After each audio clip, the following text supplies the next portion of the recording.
இன்னைக்கு நல்ல முகூர்த்த நாள் நினைக்கிறேன். அதனாலதான் தமிழ் சினிமாவில் இருக்கிற பிரபலமான 2 நடிகளோட படத்தோட பூஜை வந்து இன்னைக்கு நடந்திருக்கு. அந்த படத்துல இருக்கிற சில இன்ட்ரெஸ்டிங் விஷயங்கள் பத்தி இந்த வீடியோ நம்ம பார்க்க போறோம். முதல்ல எல்லாரும் அவளோட எதிர்பார்த்த ஒரு திரைப்படம் கேட்டீங்கன்னா தனுஷோட 54வது படம் தான். சோ இந்த படத்தோட பூஜை வந்து இன்னைக்கு தான் நடக்க போகுதுன்னு சொல்லிட்டு நேத்து தான் அறிவிக்கிறாங்க. சோ இமிடியேட்டா அதுக்கான அரேஞ்ச்மெண்ட்ஸ் நடக்குது. சோ இந்த படத்தோட டைரக்டர் யாருன்னு கேட்டீங்கன்னா போர் தொழில் அப்படிங்கிற படத்தின் மூலமா பிரபலமான இயக்குனர் விக்னேஷ் ராஜ் அவர்கள் தான். சோ போர் தொழில் படம் எவ்வளவு ஒரு இன்ட்ரெஸ்டிங்கான படம் எல்லாருக்குமே தெரியும். சோ செம்ம ஒரு பக்காவான கிரைம் த்ரில்லர் மூவி அது. சோ அந்த படம் வந்து தியேட்டர்ல ரிலீஸ் ஆகுன்னு சொல்லிட்டு ஏற்கனவே நிறைய பேர் இருக்காங்க.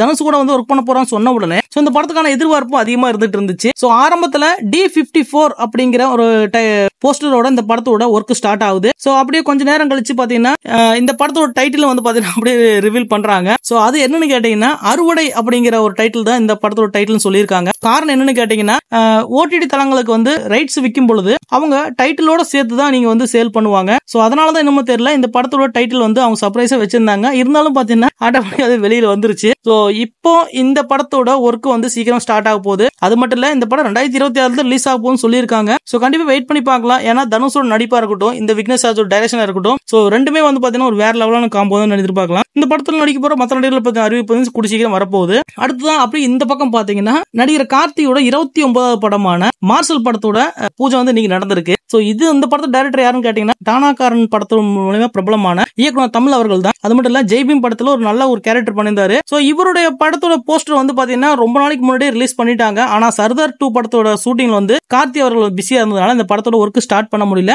இப்போ சர்தார் படத்தோட ஷூட்டிங் முடிஞ்சிச்சு. சோ இமிடியேட்டா இந்த மார்ஷல் படத்தோட ஒர்க்கிங் ஸ்டார்ட் பண்ணிட்டாங்க. சோ இதுல ஒரு இன்ட்ரெஸ்டிங் விஷயம் என்ன கேட்டீங்கன்னா இந்த படத்துல நம்ம வைகை புயல் வடிவேல் வந்து ஒரு முக்கியமான கேரக்டர்ல நடிக்க போறாரு. அது மட்டும் இல்ல இந்த படம் வந்து முழுக்க கடல்ல இருக்கிற மாதிரியான ஒரு படம் சொல்லியிருக்காங்க. சோ மார்ஷல் சொல்லும்போது நமக்கு நல்லா தெரிஞ்சிருக்கும். கப்பல்ல இருக்கிற ஒரு ஜாக் ஸ்பேரோ அந்த மாதிரி ஒரு கேரக்டர் இருக்க வாய்ப்புகள் இருக்குன்னு நினைக்கிறேன். சோ கண்டிப்பா வெயிட் பண்ணி பார்க்கலாம். அது மட்டும் இல்ல இந்த படத்துல வந்து நிவின் பாலின் நடிக்க போறாரு. சோ அது வந்து ரொம்ப ஒரு இன்ட்ரெஸ்டிங்கான விஷயம் சொல்லலாம். சோ வெயிட் பண்ணி பார்க்கலாம். இந்த D54 இருக்கட்டும் இல்ல கார்த்தியோட 29 இருக்கட்டும் ரொம்ப ஒரு இன்ட்ரெஸ்டிங்கான ஒரு காம்போவா தான் இருக்குது. சோ எப்படிங்கிறத கண்டிப்பா வெயிட் பண்ணி பார்க்கலாம். தேங்க்யூ.